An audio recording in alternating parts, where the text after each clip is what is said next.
Qualsevol persona, tombant una cantonada, pot experimentar la sensació de l'absurd, perquè tot és absurd. La comprensió que la vida és absurda no pot ser un final, sinó un inici. La majoria és un absurd.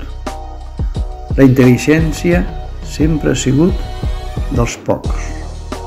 No hi ha res més terrible que la ignorància en acció. La gent que creu en coses absurdes acaba fent atrocitats.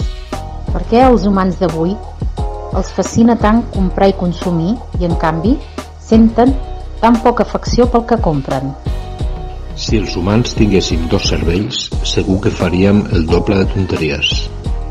L'única cosa que cal fer és dir a la gent allò que vol sentir per més absurd que sigui. I et creuran. L'absurd és que no sembli absurd. L'absurd és que surtis al matí i al portar de casa et trobis l'ampolla de llet i et quedis tranquil, perquè ahir va passar el mateix i demà tornarà a passar. L'absurd és aquest estancament, aquesta sospitosa carència de seccions. La persistència de qualsevol costum acostuma a estar directament relacionada amb lo absurda que sigui. Tota explicació absurda s'apropa a la veritat més que altres, precisament perquè la veritat és absurda i es busca en un mirall d'iguals. Aquests són els meus principis, però si no li agraden, en tinc uns altres.